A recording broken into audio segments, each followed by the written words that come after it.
Bien, muchísimas gracias a todos, bueno, doctor Lago, para participar en este ciclo de formación en Derecho Agrario.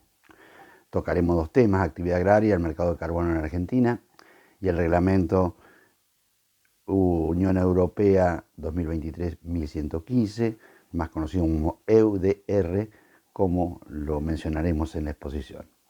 Este encuentro de la Universidad Siglo XXI es un placer hacerlo.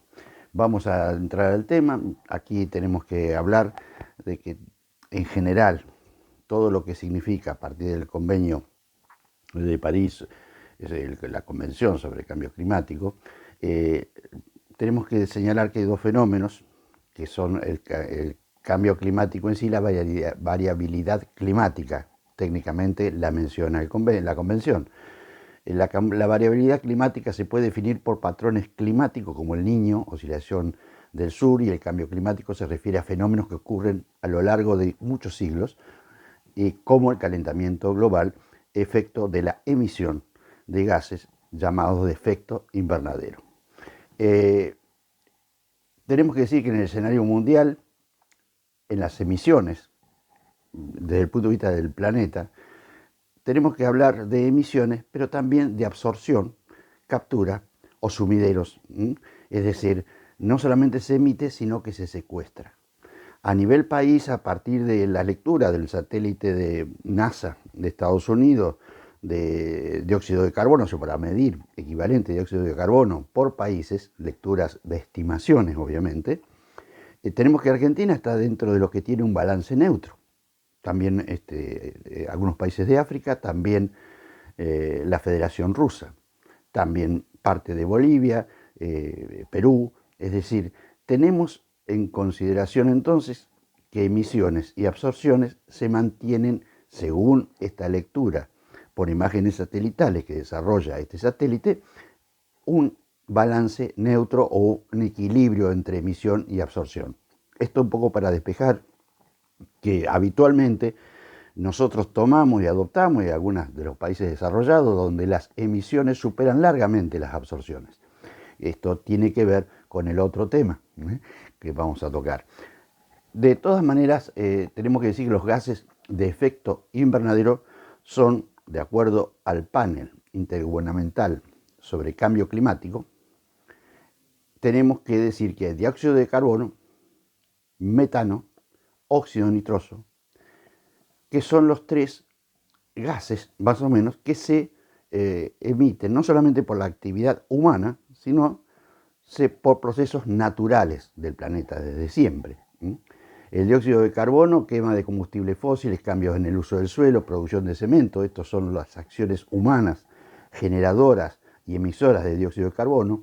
El metano, la quema también de combustibles fósiles, agricultura, ganadería, manejo de residuos. El óxido nitroso, que también quema de combustibles fósiles, agricultura, ganadería, cambios en el uso de la tierra.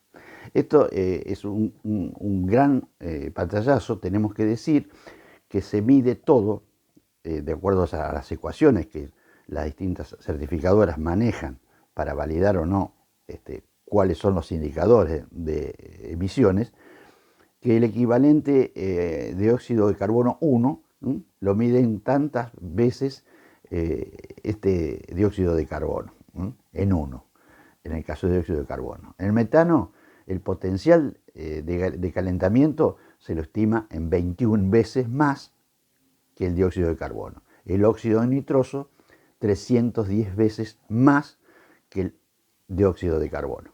Esto para tener un pantallazo general de cómo funcionan estas estimaciones que se hacen bajo algunas ecuaciones de carácter científico que están en permanente revisión y adecuación. Y no todas las grandes certificadoras, vamos a decir, que participan universal, o sea, dentro del concierto internacional, practican las mismas metodologías, pero son validadas por el panel intergubernamental sobre el cambio climático.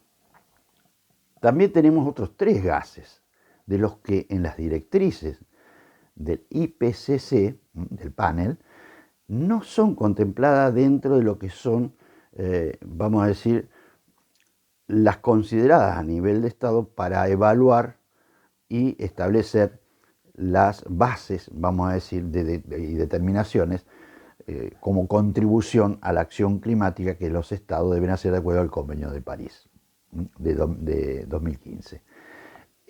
Tenemos que decir que tenemos tres gases importantes que son exclusivamente generados por el genio humano: perfluorocarbonos, hidrofluorocarbonos, hexafluoruro de azufre.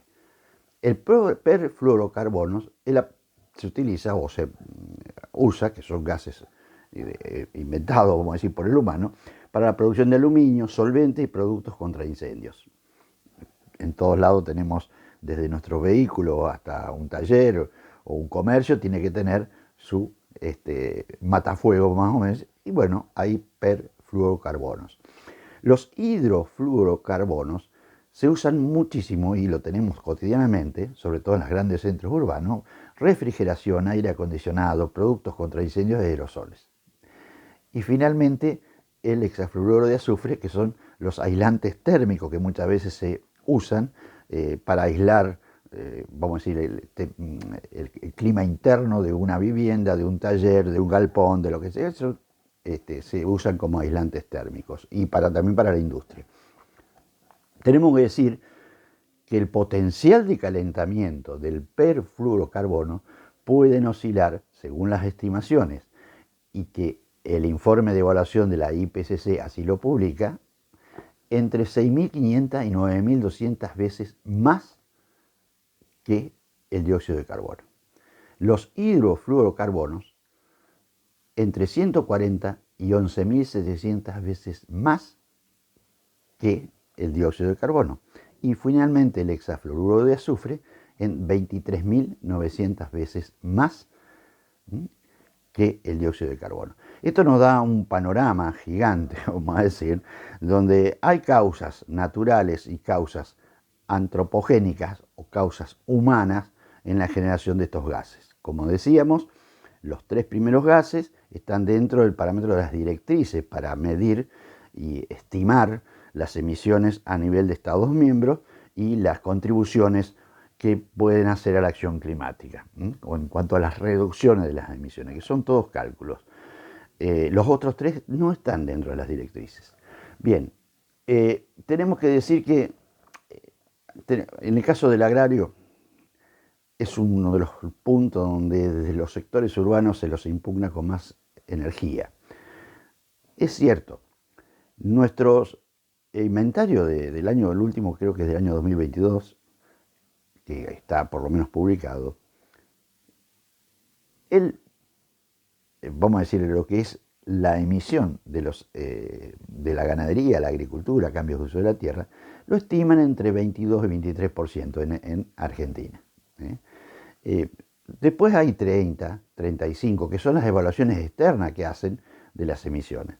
Esto es un tema muy opinable, muy discutible. Hay muchos científicos que participan en estas estimaciones que no siempre coinciden con sus conclusiones. Tenemos que decir que el ecosistema, las funciones y los procesos, por ejemplo, la producción agrícola o agropecuaria primaria o agraria, vamos a decir más completamente, que no solamente comprende la agricultura, sino la ganadería y también el material forestal. Tenemos la producción primaria. Esto genera servicios ecosistémicos, los cultivos, tanto de cultivo de cereales, oleaginosas o praderas. Los bienes que produce, que son básicamente alimentos, y esto está orientado al bienestar humano. Eso incluye los beneficios sociales, económicos y la salud humana, la nutrición. El marco global de la intervención humana en la naturaleza, entonces podemos sí coincidir de que presta servicios ecosistémicos. El suelo es un soporte de ciclo de nutrientes para generar la producción, que junto con el clima y la radiación solar contribuyen a la, vamos a decir, a la fructificación de ese vegetal y generar ese fruto que será base o materia prima para la producción de alimentos. La provisión entonces, alimento, agua fresca, madera, fibra, Está el caso de los productos no alimentarios, como los biocombustibles. Y bueno, la regulación de estos servicios lo produce la naturaleza, pero también el humano participa y actúa para generar esa producción.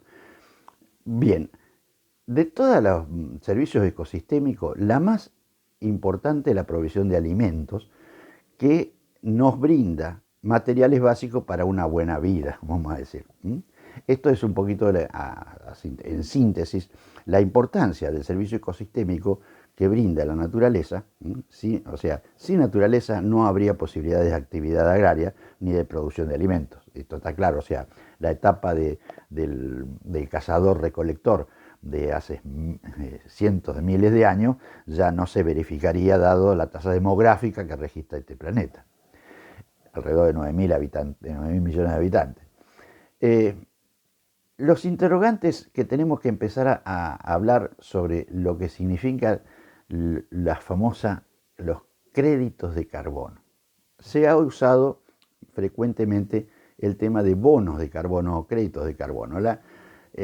No es sinónimo, tampoco es medir y estimar.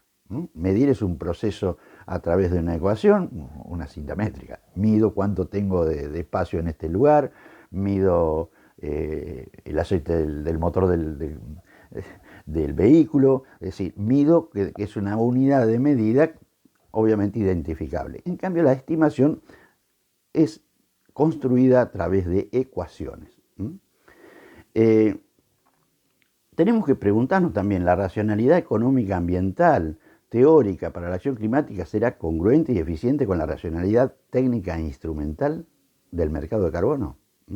Indudablemente este mercado de carbono, después vamos a ver en más detalle los tipos de mercado que hay, fue una iniciativa donde empezaron a leer que la racionalidad económica gobiernan, esto es teóricamente, obviamente que hay una gran mayoría de gente que sí lo planea o lo plantea, genera esta sensación de que todo se puede traducir en que el móvil económico gobiernan las decisiones humanas.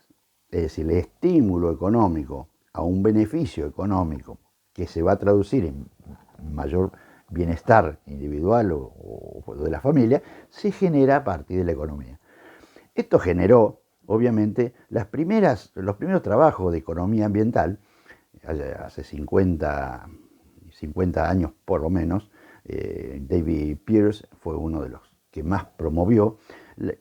O sea, todavía no estaba configurado ni siquiera lo que son hoy los resortes contemporáneos del derecho ambiental, o sea, estaban en proceso de gestación. Este autor hace un trabajo donde señala de que, bueno, esta racionalidad económica que gobierna las decisiones provee de que todos los impactos ambientales se puedan monetizar, o se puedan, ya sean beneficios o perjuicios, se puedan monetizar, se puedan valorar económicamente. Y obviamente que acá en el concierto global del acuerdo de la acción climática que da lugar a través del Acuerdo de París de 2015 al nacimiento potenciado, institucionalizado del mercado de carbono, que ya era una práctica, sobre todo el voluntario, hacía unos 20 años atrás. O sea, ya había habido algunas cuestiones que se estaban entre empresas que están localizadas en distintos lugares del planeta, donde para mejorar su posición, reputación y confianza del consumidor, bueno, hacían esta ecuación de controlar la acción climática.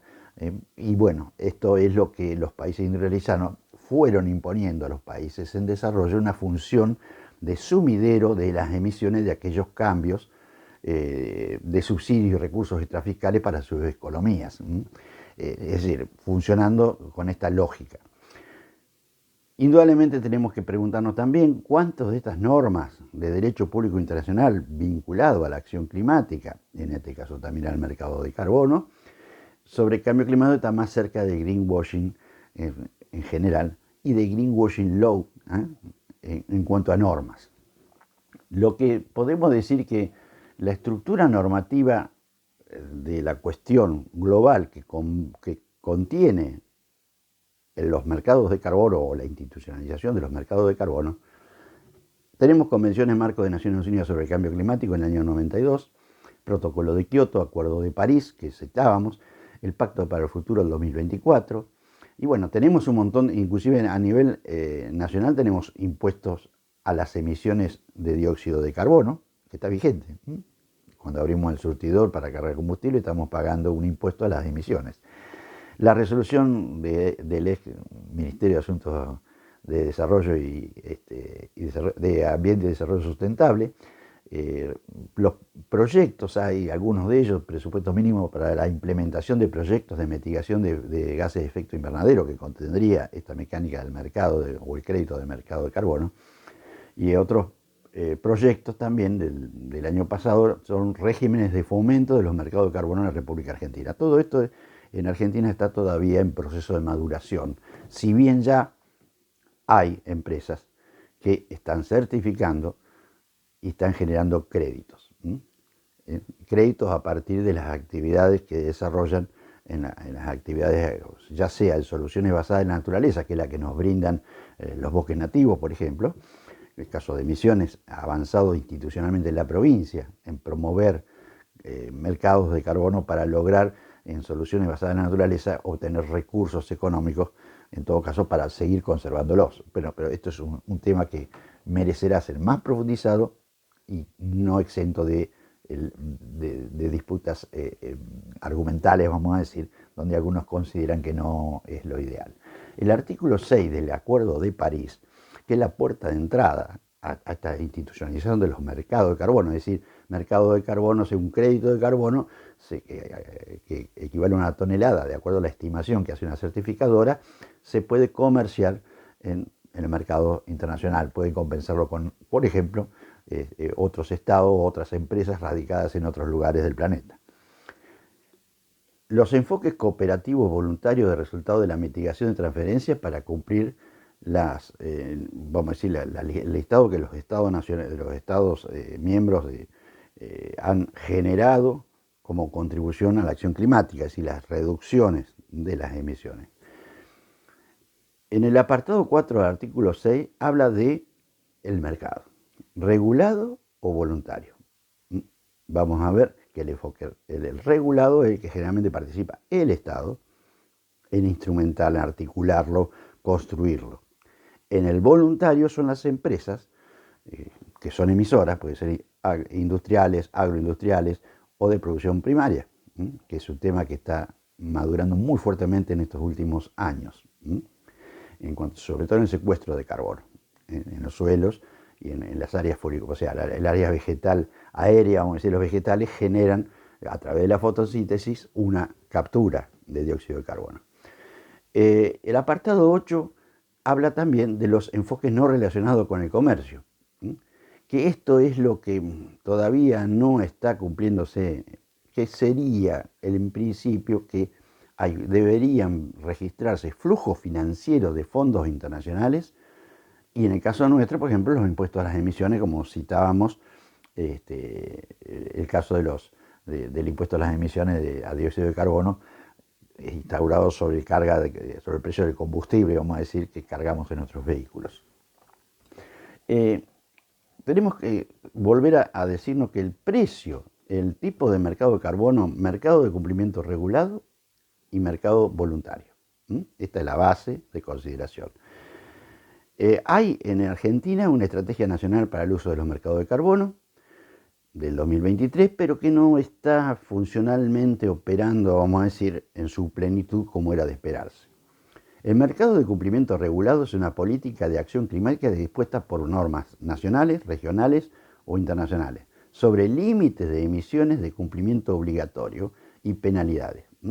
Habla del comercio de emisiones, impuestos a las emisiones. Es decir, en una industria, la autoridad estatal dice, bueno, usted tiene vamos a decir, tal límite de emisiones, tantas toneladas de dióxido de carbono. Superada esa, será pasible de emisiones, de penalidades o de impuestos agravados, vamos a decir. Esto es un poco el concepto en trazo grueso.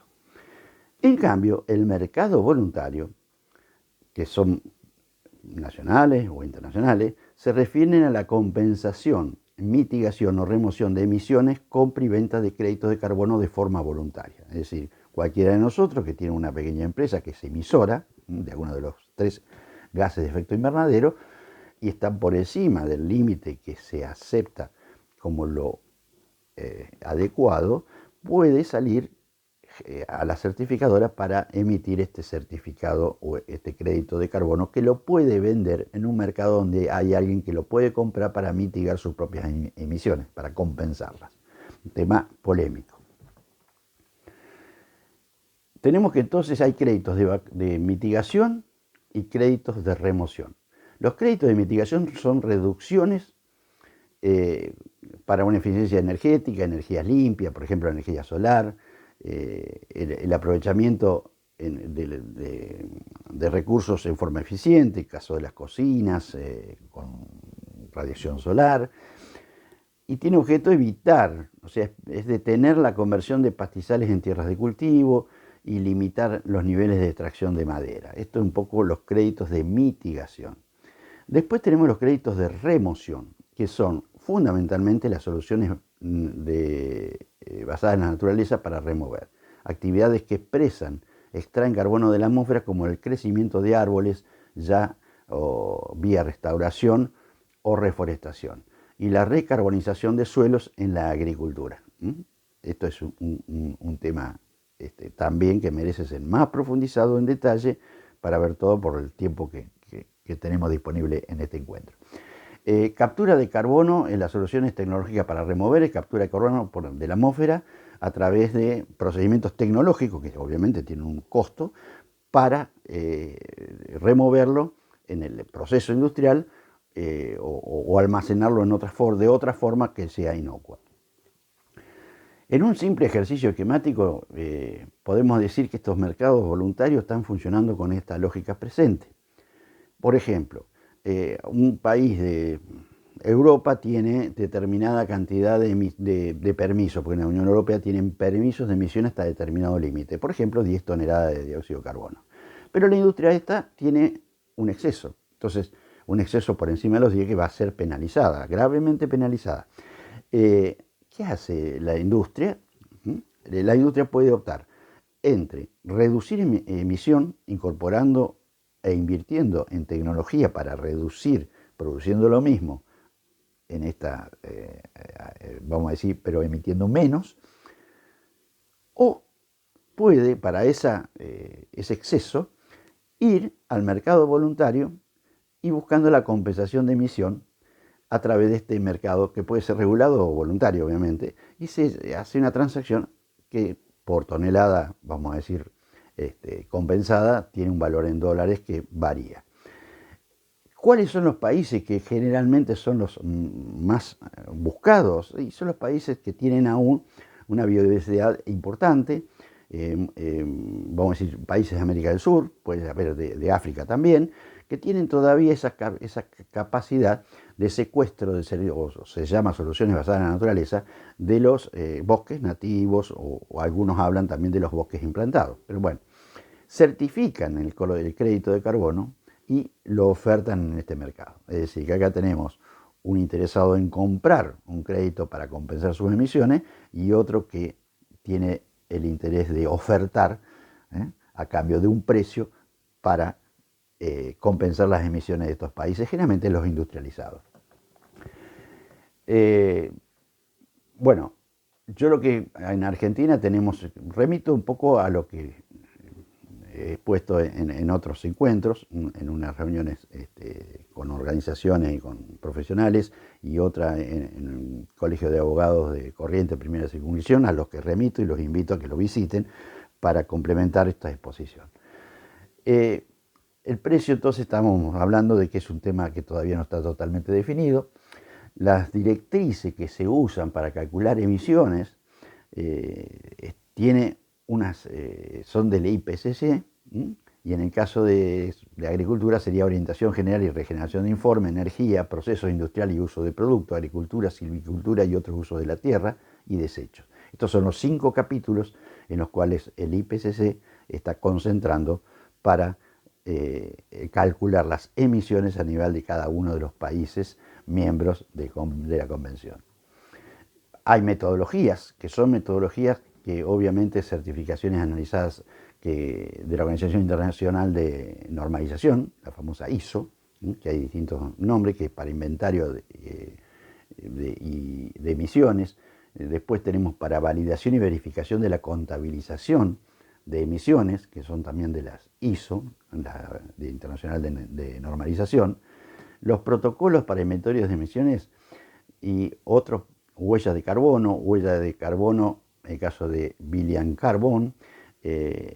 Bueno, estos son todas, vamos a decir, metodologías para cálculo de emisiones que tienen algunos puntos de coincidencia naturalmente, pero otros puntos que tienen algunos matices que llegan a resultados distintos, porque son estimaciones, no es una medición con carácter de ciencia exacta. Es difícil, en el caso de los 3 gases de efecto invernadero, causas naturales y causas humanas, diferenciar cuánto produce la naturaleza y cuánto produce el humano cuando hay factores aleatorios que pueden generar emisión de metano biogénicamente en las aguas del mar, por ejemplo. Es un proceso natural que no es de ahora, es de siempre, que algunos hablan de que puede haberse acelerado por efecto del calentamiento global, pero obviamente esto termogénicamente, y son emisiones de metano. Ahora ha aparecido un nuevo estudio, que lo cito nada más, pero búsquenlo para estudiarlo, hace muy pocas semanas, donde han hecho investigaciones publicadas en revistas científicas, donde los árboles también emiten metano, cuestión que hace unos años obviamente se decía que únicamente era beneficioso para capturar. Pero bueno, estas son cuestiones que la ciencia y la tecnología van en permanente revisión y avance. Vamos a ir al reglamento de la Unión Europea 1115, conocido como EUDR, que está bastante vinculado con lo que es la base de lo que habíamos tratado de créditos de carbono en cuanto a la acción climática. Este reglamento, remito también a lo que he publicado, a través del doctor Lago pueden hacerle una ayuda a memoria, y obviamente que esto es una cuestión que es muy importante tenerla presente. El marco general del reglamento de la Unión Europea sobre productos libres de deforestación.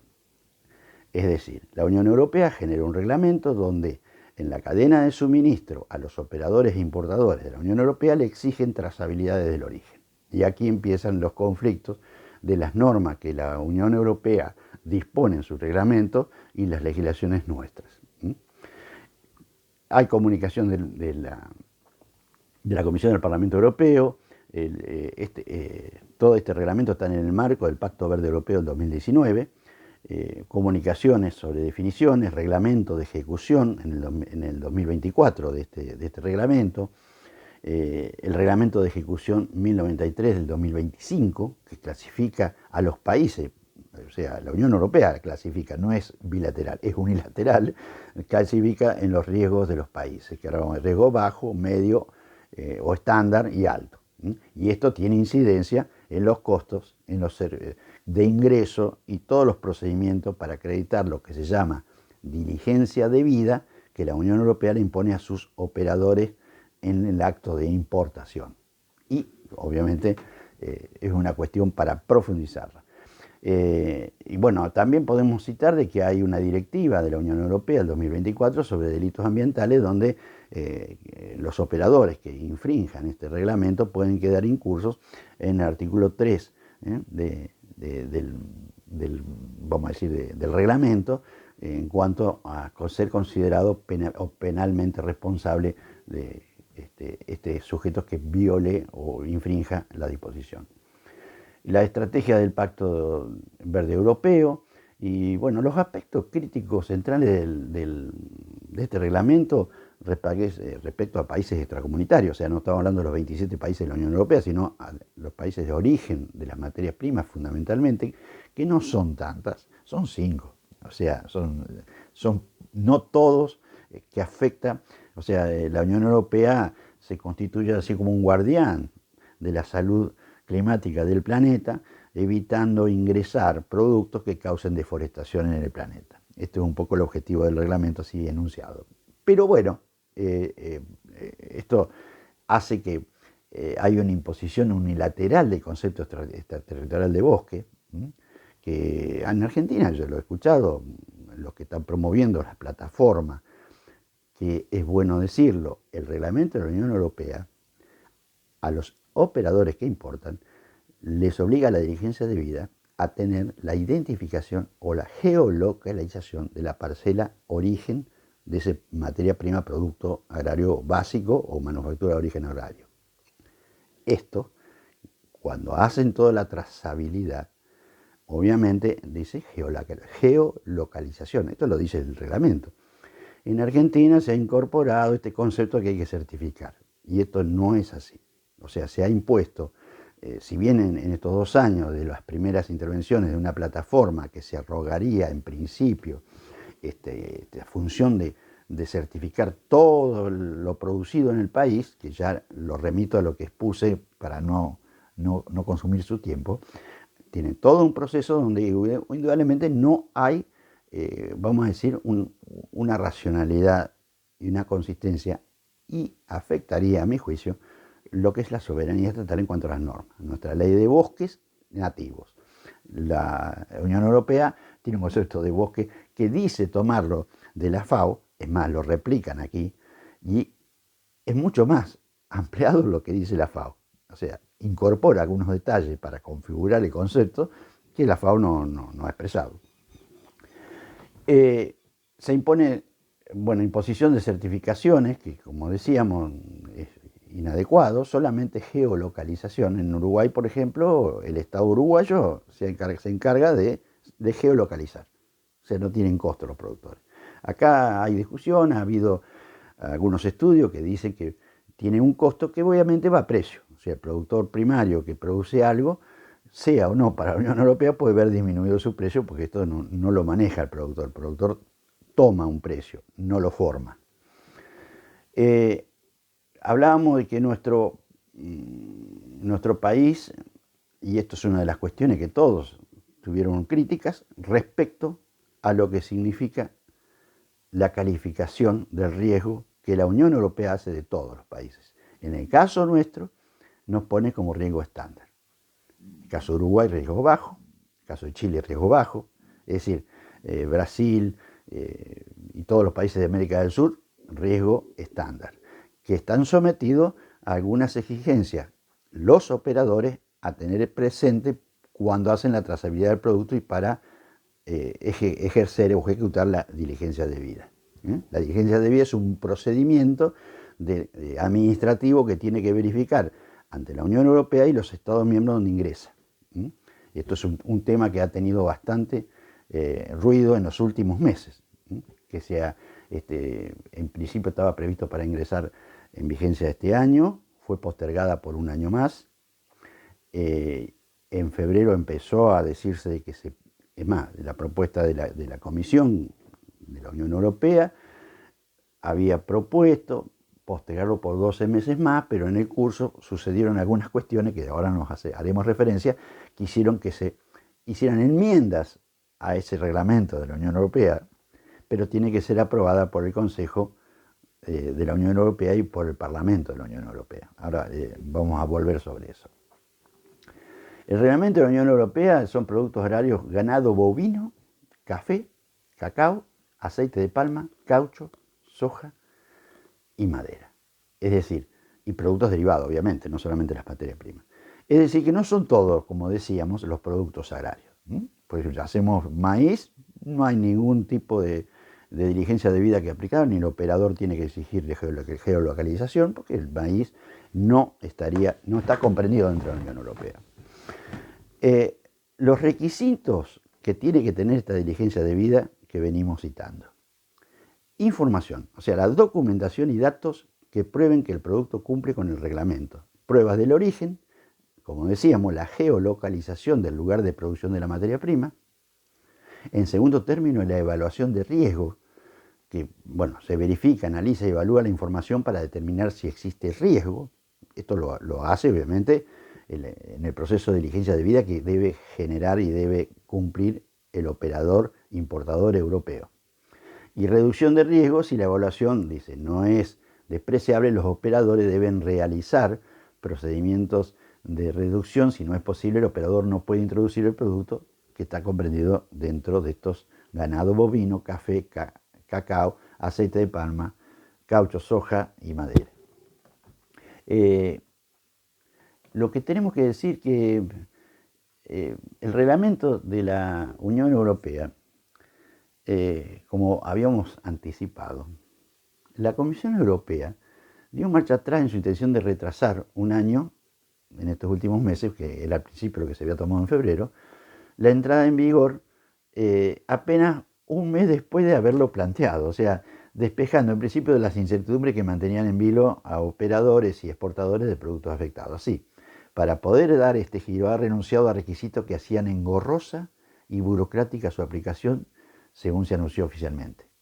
La Comisión propone ahora una simplificación sustancial para los operadores, estamos hablando, no para los países de origen, para los operadores, de las obligaciones de información y diligencia debida. Esto fue a partir de tensiones que generaron 18 de los 27 países, observando, objetando cuestiones desde el punto de vista de los procedimientos, y que esto obviamente incorporaría un costo económico adicional al producto, que va directo al consumidor o a la exportación. Son grandes exportadores de productos agroalimentarios, o sea, manufacturas de origen agrario, vamos a decir, cuyos productos agrarios básicos los importan de otros países, entre ellos Argentina. Lo que sí se procura tener que en países de bajo riesgo, manteniendo un sistema sólido de trazabilidad que garantice que los productos siguen siendo libres de deforestación. En octubre del 2025, ahora, el mes pasado, la Comisión Europea elevó una resolución final al Consejo y al Parlamento de la Unión Europea con estas enmiendas, que debe ser aprobada, debatida y aprobada. Debido a los plazos, es probable que no se discutan, no se discutió en estos días, y que aparentemente el plenario, vamos a decir, pase a la semana que viene. Así que le pongo atención que sigan el resultado de las votaciones del 12 al 13 de noviembre, que se va a realizar en Bruselas, Consejo y Parlamento, donde podría votar si el Parlamento Europeo aprueba la propuesta con o sin enmiendas, y el Consejo deberá ratificarla. Si el Parlamento la rechaza, el EUDR, el reglamento, entra en vigor sin cambio, involucrándonos a nosotros. Podemos decir que, voy a hacer una sola cita final, los procedimientos de la Unión Europea, desde el punto de vista legislativo, son bastante particulares y muy trabajados. Se habla del trílogo o tripartito, donde la legislación, por ejemplo, que propone la Comisión de la Unión Europea, que es el órgano más ejecutor de todas estas resoluciones, o directivas, o en este caso de reglamentos, el trílogo de la Unión Europea o tripartito funciona: Comisión Europea, que representa los intereses generales de la Unión Europea y propone la legislación inicial, que lo sucedió, que son las enmiendas que ha propuesto en estos meses, el mes de octubre. El Parlamento Europeo representa a los ciudadanos y ejerce el poder legislativo junto al Consejo. El Consejo de la Unión Europea representa a los gobiernos de los Estados miembros. El trílogo es una etapa preparatoria donde puede haber acuerdo entre estos tres, vamos a decir, Consejo, Comisión y Parlamento, para aprobar esta ley. Pero bueno, en este primer turno, vamos a decir, del mes de octubre, en el Parlamento y el Consejo se votaron 309 votos a favor de hacer este trámite legislativo simplificado de aprobación de las enmiendas,